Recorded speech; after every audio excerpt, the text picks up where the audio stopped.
Taxes was feeling so stuck. Sitting in traffic, squeezing into a parking spot, all to squeeze in getting tax help during your lunch break. Now Taxes is a TurboTax expert who does your taxes for you, while you go about your day getting real-time notifications about their progress and the most money back guaranteed. Now this is Taxes. Intuit TurboTax. Get an expert now on TurboTax.com. Only available with TurboTax Live Full Service. Real-time updates only in iOS mobile apps. See guarantee details at TurboTax.com/guarantees. You're listening to Saucepans and Sidesteps.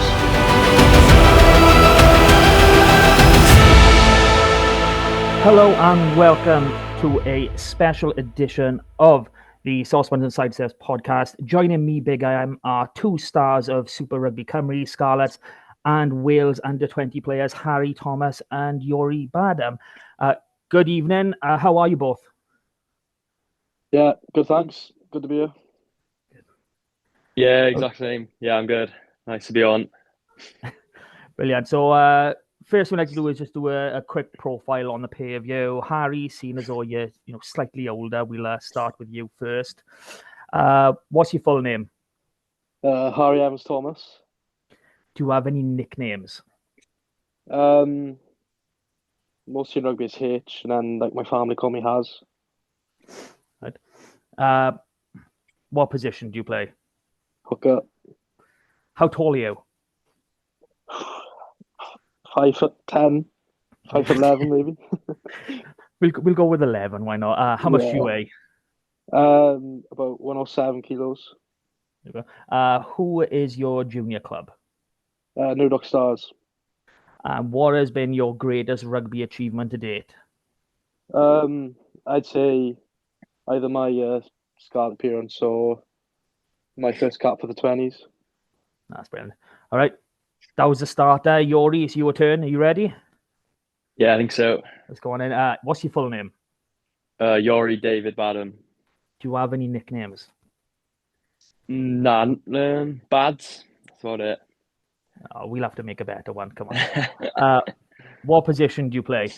Fullback. Fullback. Okay. How tall are you? 6 foot. How much do you weigh? 84 kilos. Okay. Who's your junior club? Tenby United. What is your greatest rugby achievement to date? Probably my Scarlets debut last year in a friendly again down in Exeter. Yeah, probably that. No, that's brilliant. So that was the quick stuff. So who shall I pick to go first? I'm rubbing my hands by here. So Harry, you started last time, so we may as well keep our going. So talk us through your rugby journey. When did you first pick up a ball? Yeah, as I said, Dock Stars. My old man and my grandfather both played for them, so they started the team on my old man coached with one of his mates. So, and I was friendly with his mate's son, so just kind of went from there. We started with two of us, and then went through all the way through to youth, and then played for Llanelli Schoolboys and under 15s, and then COVID hit, so I kind of didn't play rugby for it was like a year and a half. So then, after school, I was was getting ready to do an apprenticeship in Armorford College doing electrics, and then Iris Evans with Llandovery phoned my old man and said come down here and give rugby a go, which is probably probably the best thing that's ever happened, because them 2 years probably the best bit of rugby I've played. I was lucky to captain them in the second year, and then went on to Scarlets 18s. Was lucky to captain them as well for the rag process. Then played Wales 18s. I got signed with the academy contract, and then the first year of senior rugby was lucky enough to get loaned out to Llandovery, which was probably developed my rugby the most. And to be fair, it's not hard in Llandovery because they are a good side, so pushed on there, got a lot of game time there, and then got lucky enough to pick for the 20s. Started 4 of the 5 games there in the Six Nations, Went back with Llandovery.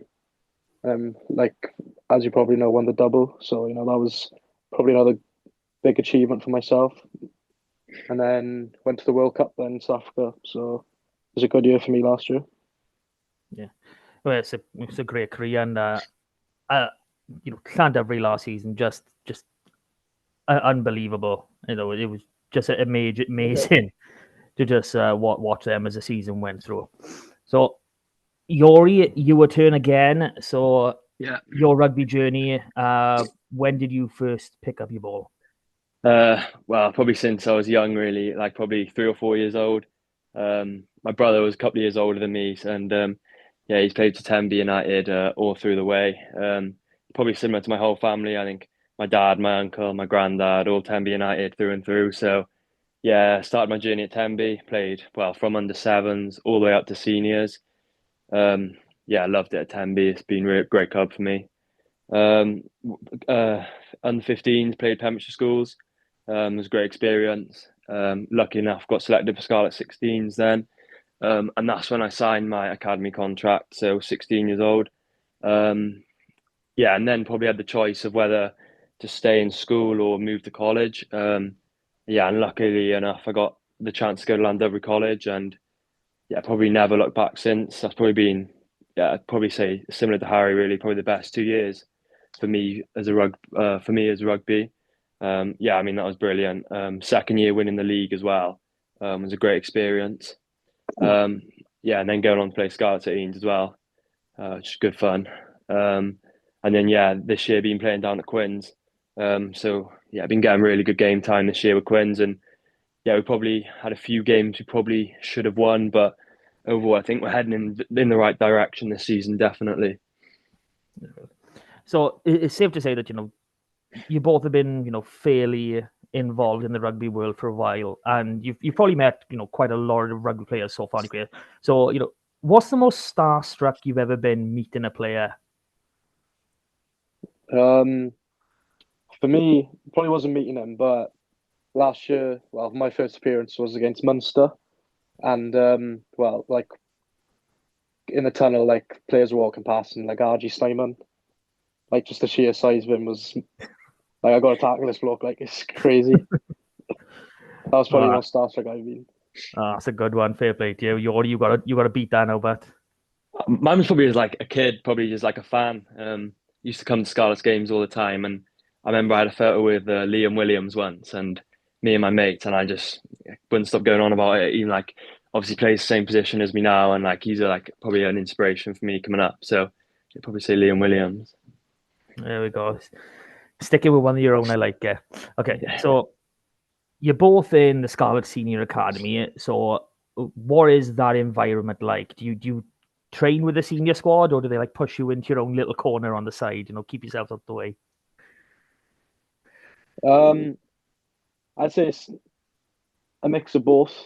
Like me and like to be fair, me and Yori got a lot of time with the seniors, like in field sessions. But we probably do most of our like physical development with the academy, with Osh, with Lily. So that side of it's more academy, and then the rugby side, we get a chance with the big boys. Like, Okay. Yeah, So, I'd probably say the same. yeah. So what is the coaching like then with the senior academy and into the seniors then, so if you're talking to one of the junior academy boys who are about to step up, what should they really be expecting? Is there a big step?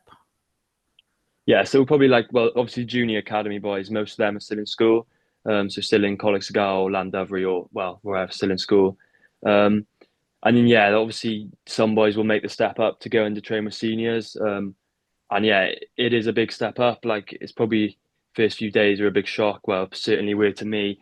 But yeah, I'd say the senior academy probably don't have as many rugby sessions as much because there's obviously boys away at uni. Some boys in with seniors, some boys not in with seniors. So there's probably not as much coaching like in terms of senior academy. But yeah, I'd say the senior setup is obviously a massive step up, and yeah, like the coaching there is brilliant. Like the pace of the game is just, yeah, it makes you learn so much faster. And Harry, from a forwards point of view, is there a lot more in depth then when we come towards the set piece? Yeah, probably the biggest shock with me was the detail. Like they put so much emphasis on like little things in the game that you probably don't think about or like don't even really see. That was probably the biggest thing for me. And like obviously the physicality, like the scrums, like you go from a college scrum, which is like don't know, like some boy from Cardiff or something doesn't really play rugby, just plays it for a laugh. Like stepping up against someone like Ryan Elias, it was just like a monster. So that's like a massive difference. Yeah, I can imagine that must have been scary the first time you stepping up against Ryan. Yeah. Yeah. So when you do get that opportunity to train with the senior squad, who do you really see there that you think, I'd love to be like them? Who's like the most impressive then to you guys? Go on, Harry, you go first.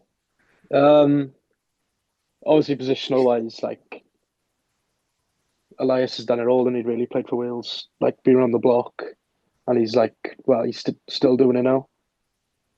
So to be like as physically big as him and as strong is probably where I want to be. Like same as like Manus was coming this year and like really just like taking his chance and shot on, and then like Shnev's then as well, just like a proper good rugby player, not the biggest like, but just good over the ball, good around the park.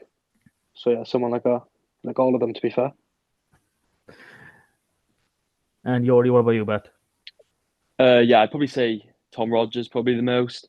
I think you probably see in this season in his form, and obviously that game he played for Wales. Yeah, he's probably like someone you probably look at and like want to be like. I mean, he's a real athlete, brilliant under the high ball, good kicking game. So yeah, I'd probably say Tom Rogers. Yeah. So, you both boys are, big parts of, SRC Super Rugby Cymru. This competition is really made for, your age range. So it can't be easy, going from Scarlets Academy and then into a second team. So like you with Carmarthen Quinn. So how do you manage between some? Because I'd imagine that again there's going to be a difference in coaching. Yeah, it probably can be difficult sometimes, like especially like your normal week. So you probably train with seniors, say 2, 3 times a week.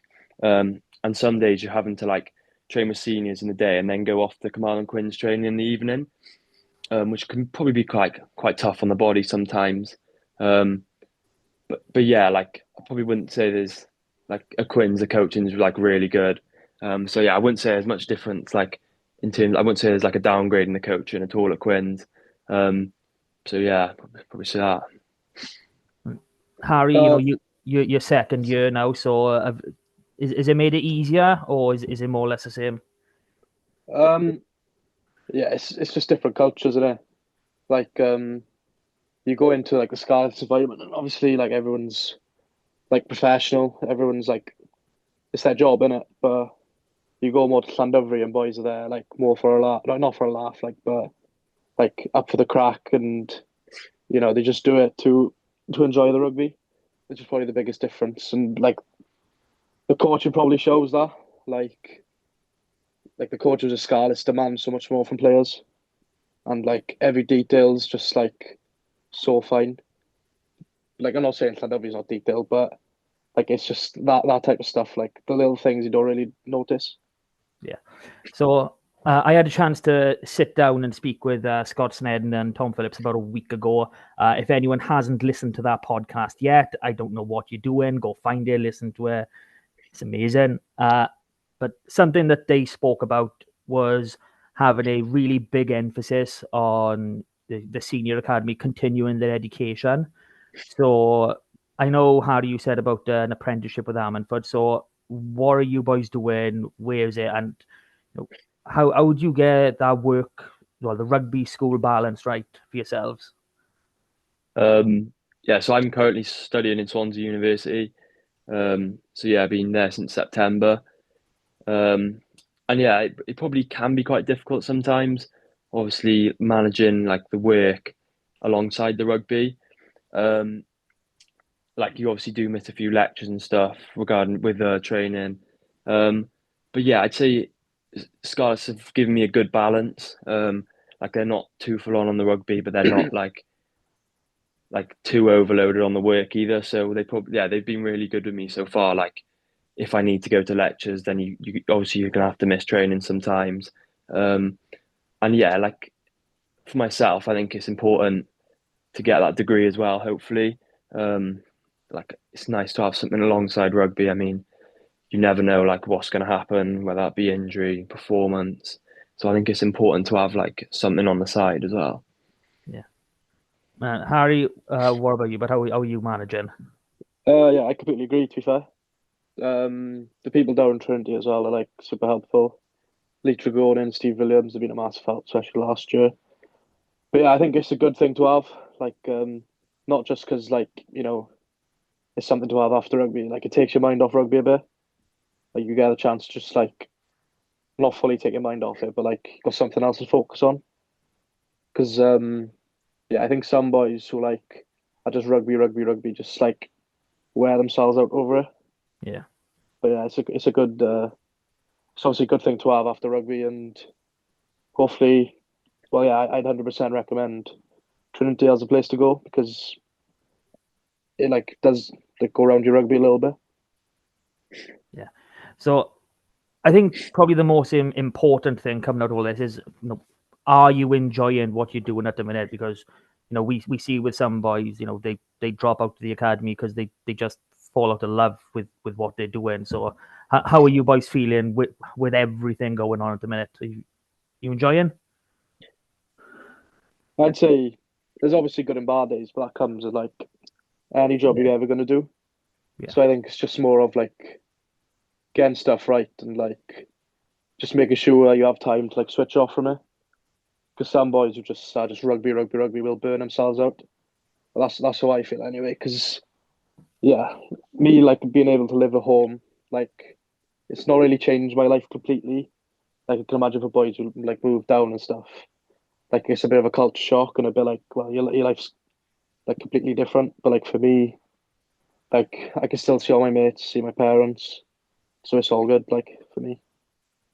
Yeah, I completely agree with Harry. I think there can be like them probably like tough times, tough days, where you're probably like struggling a bit. But like I just always probably bring it back to like you're literally playing rugby as a job at the end of the day, and it's like you've done anything for that opportunity when you were 11, 12 years old. So yeah, just keep going after it really, and just keep trying to enjoy it. I think sometimes probably like rugby can get like really really serious really quickly.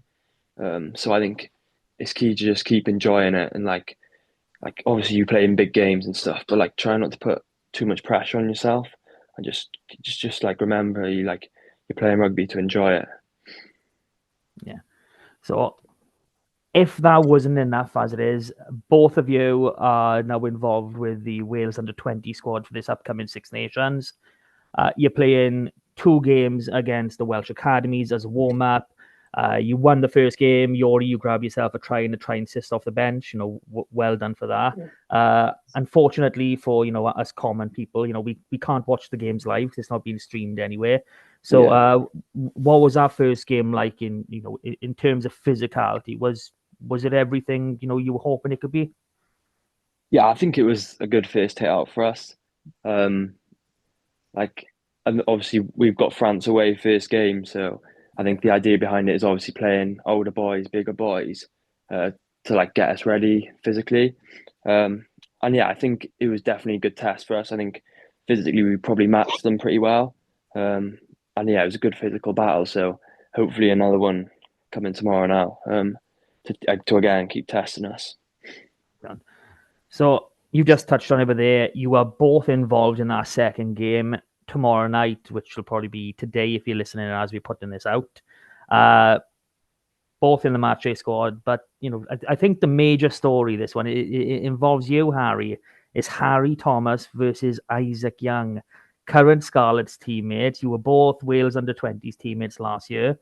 So the first thing I want to know: have the pair of you spoken since the squads were named? No, we haven't actually, but I know Isaac, and he'll be full of chops. So Yeah, definitely. So you obviously you're going head to head there. You're the same age profile, you're the same position. Is there a natural rivalry there between you two in the squad? I mean, you're not vying for the same position, but you both want the same end goal. Yeah, I would say probably me and him both know like we're both fighting for the same position, like fighting for to get like kick on. But yeah, there's no like bad blood between us all. We're just both trying to like get where we want to be. So that's an amazing thing for the Scarlets. For these games, 3 hookers of the 4 in the 2 match squad, which is brilliant for our development at hooker. In terms of the role in the back 3, that's left to you, Iori. So you got yourself a try and assist, like we said in the first game. What are you hoping to get out of the second one, like personally now? Just probably backing up that performance really from last week. Probably good impact off the bench. So yeah, I think the hard part now this week is to go and back it up. So yeah, that's my focus for tomorrow. So I've spoken about the coaching at the Scarlets, at the SRC clubs. I'd be remiss if I didn't talk about the under-20s coaching. So I'm assuming you guys get to go down to the Vale and you get all the the proper training experience down there. So are you more or less getting the same as the Wales senior squad, or is it slightly different? I think the senior squad stay in the Vale when in the camps. Obviously, we get to go home, so that's probably quite nice. But yeah, I think that's what they're trying to push to make it as like a twin compared to probably the senior squad days. Because we go in, we do units with the forwards and backs, and then gym, and then a field session. So I'd say that's like similar to, well, quite similar to the Scarlets as well, but probably similar to what the Welsh squad do as well. Yeah. So for those of us who are not really familiar with the coaching setup down with the under-20s, obviously we know of Scott, we know of Richard Whiffen. So who else is there, and who is the standout for you? Who really impresses you as a coach?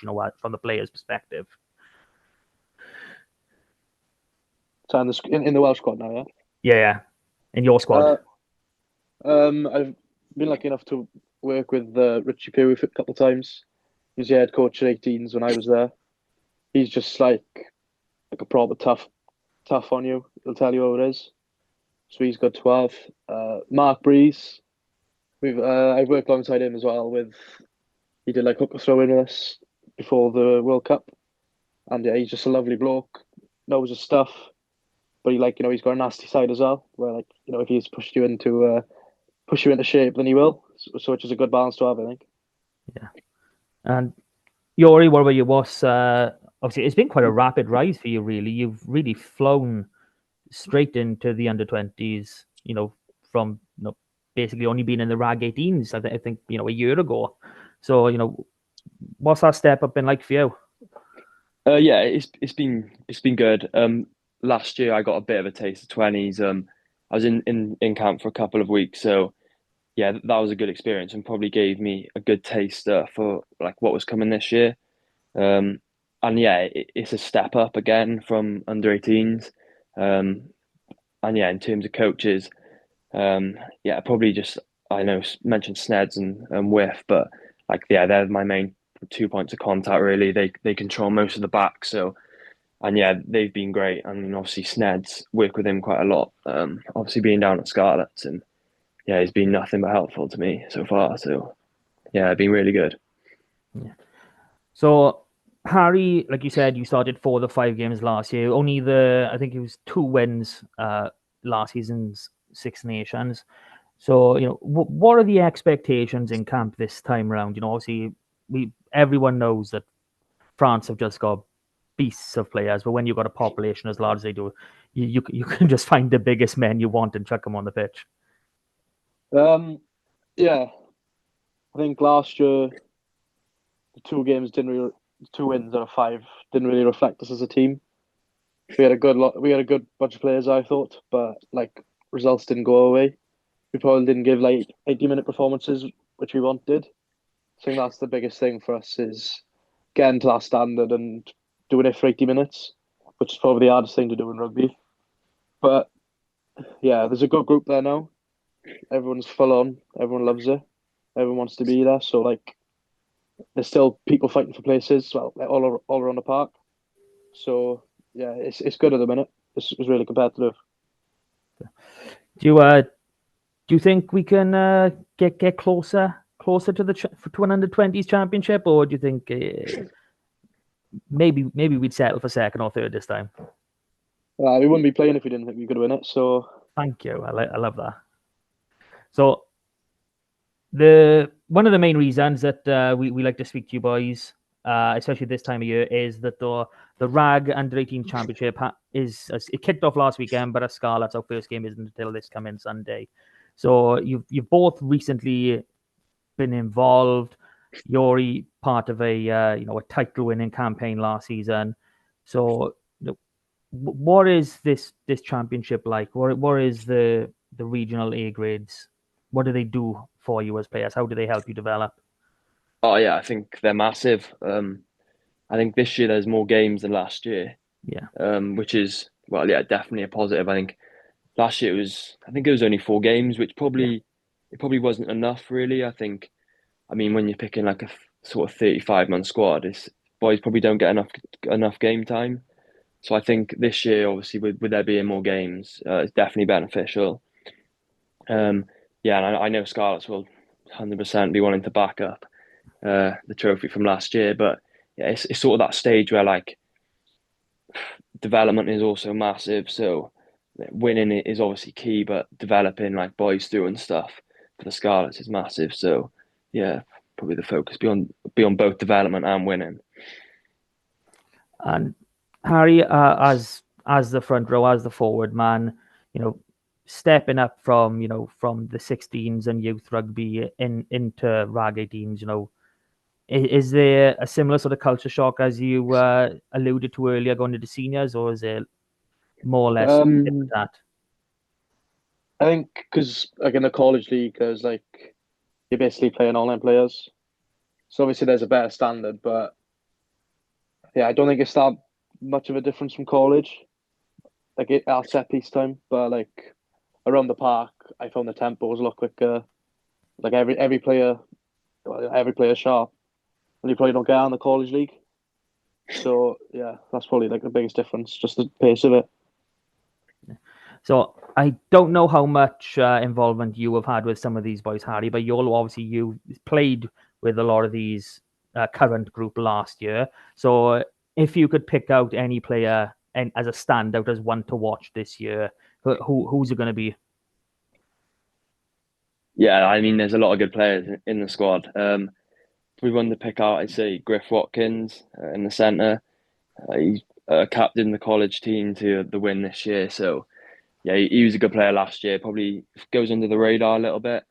I think he's a really underrated player, and he's good on the ball. But he's also got that turn of pace as well, which you probably need for a centre these days.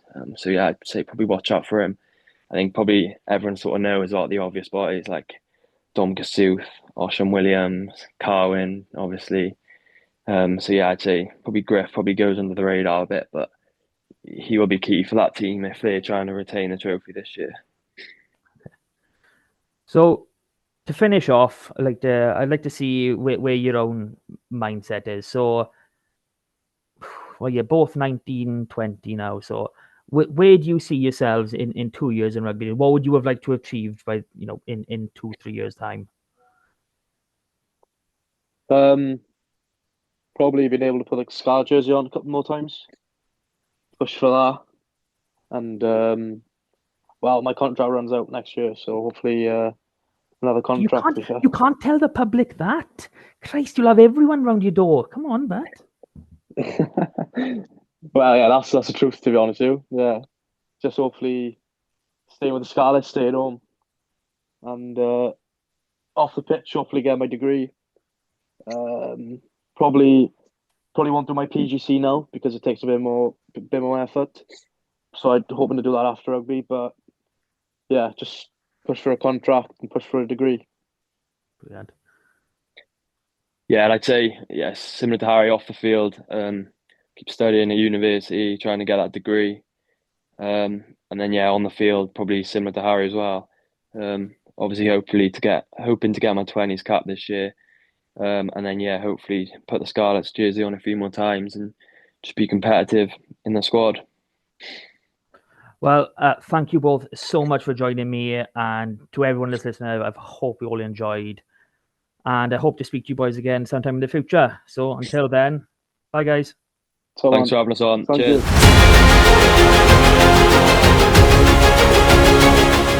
That was Saucepans and Sidesteps. Please rate, review and share on socials if you can, and join us again next week for more of the same. And until then, enjoy your rugby.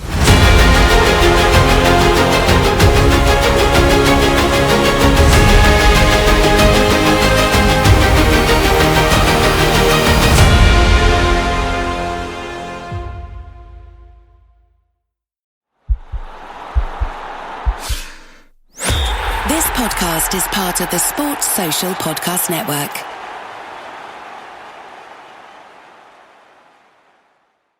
If you're a facilities manager at a university, you know students rely on the cafeteria for breakfast, lunch, dinner, and the occasional late-night snack. So when a dishwasher breaks down and dirty plates pile up, the mess hall can turn messy in the blink of an eye. Enter Grainger. With over 1 million industrial-grade products and fast delivery, the product you need now is never far away. So you can turn that dishwasher back into a lean, clean washing machine. Call, click Grainger.com, or just stop by. Grainger, for the ones who get it done.